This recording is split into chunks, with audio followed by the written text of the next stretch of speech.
guys, and welcome back to my channel. If you're new here, hello, welcome. My name is Ira and we talk about project management on this channel. And if you're one of my lovely subscribers coming back, you know I love you. Let's get straight into this video. Now in today's video, we're going to be talking about something that every project manager needs to know well and understand, and that is the critical path. Now I've spoken about the critical path in many other videos before because it is that important. Why is it that important? I'm going to tell you why. Well, I've already done a video on it, so make sure you go check that out. But it is one of the lead causes of project failure. Knowing your critical path is really powerful. It helps you focus your attention to areas on your project that actually matter, and then also highlight areas on your project that need attention from execs. Projects fail because people don't understand their critical path enough. They don't know how to protect tasks that are on their critical path, and ultimately it usually results in their project not being delivered on time. Come here, you performers on this channel, that ain't you ain't gonna do that because you're gonna listen to this video and know how to identify your critical path. Let's get straight into it, guys. All right guys, so let's just start with a formal definition. If you should Google this or look in any textbook, it will probably say that. I've got one right here. The critical path is a sequence of dependent tasks that determine the shortest possible duration to complete a project.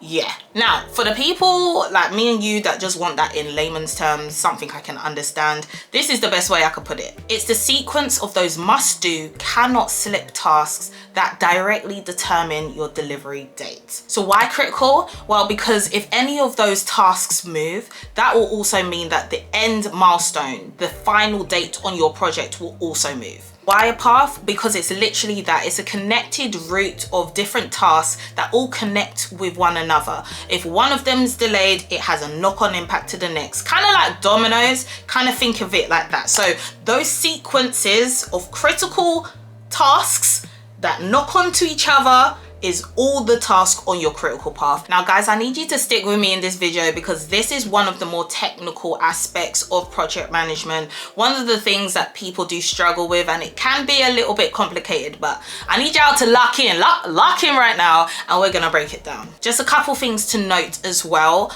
On your project, there's most likely gonna be more than one critical path. You can have multiple critical paths. So when you're looking for your critical path, don't just think, okay, I found one, it's all good. You need to find all of them if there are more than one on your project. Secondly, there are a lot of technical ways to calculate your critical path using formulas like zero float, early start, late finish, all of that. But if I'm very honest with you guys, I've been a PM going on 8 years now and I ain't never done none of that. Also, the good thing is most project management scheduling tools does this automatically for you. So for example, MS Project, a very popular scheduling tool used in project management. If you go to Gantt view, I believe it's format, and then go to critical tasks, your critical path will be highlighted in red for you automatically. But if you're not in a position where you have this software, and quite frankly, every project manager should know off the top of their head where their critical path lies without relying on this software. With experience, you'll be able to identify your critical path quite instinctively. So let's go through some easy, practical ways to identify your critical path so you can start practicing that. Let's get popping. So first of all, you need to get full visibility of your project schedule. You need a detailed Gantt chart with all of your tasks, milestones, dependencies, all in there.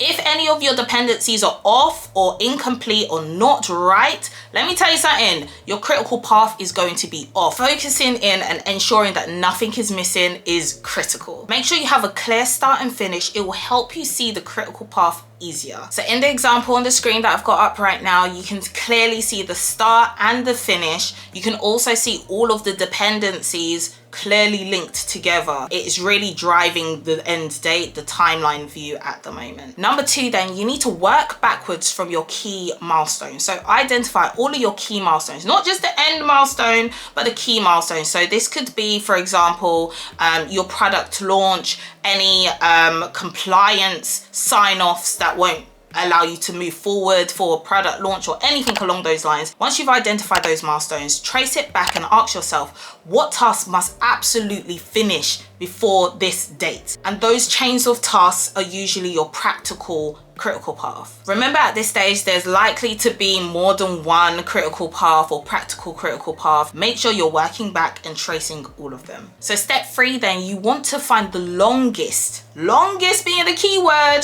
chain of dependent tasks. I tend to ask myself, what's the longest sequence of tasks that must happen one after another with no overlap? So let's go to an example on screen now where we have a product launch as our main milestone that we're working back from. And how do we get there? We have design, development, and then testing as dependencies that go straight in a straight line. Without designing it, we can't develop it. Without developing it, we can't test it. Without testing it, we ain't gonna put it out the door, right? But you can also see some tasks on the schedule that also need to get done, but they can be done in parallel. So for example, we have training the users to use the platform. That could be done in parallel. All of the marketing campaigns as well, that could be done in parallel. It's not on the critical path, but the design, development, testing, all of that needs to be done, and it is the longest of those tasks that need to get done. So this would be the critical path in this particular project. I want to highlight again, guys, this does not mean that we don't need to focus on training those users or doing the marketing activities and getting the ads out. All of that also needs to get done before the launch, the final milestone. But what we're trying to say here is, if those tasks should slip a week or so, you know, there's still time and there's still space, as you can see on the plan, for us to do those activities without it impacting the end milestone. This is not the same.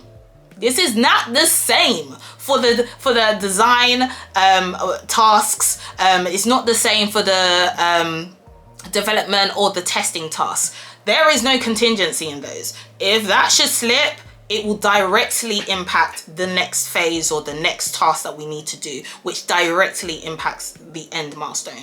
I hope you're tracking with me. Number 4, and this is more of a tip than a step, but if you're still finding it hard to identify what tasks are really, really critical and which ones flow on that path, look out for those tasks that are stopping multiple tasks from starting. That is a prime candidate for a task on your critical path for sure. Number 5, then, look out for tasks that have no wiggle room. Tasks that, you know, there is no contingency. If this should slip even by a day, we are in trouble. That is what we call critical. That's what we call on the critical path. And the reason why I'm trying to really focus on this point is because in project management, everyone will say everything is critical. Everything needs to be done yesterday. Everything needs to be done today. Everything needs to be done a week ago, right?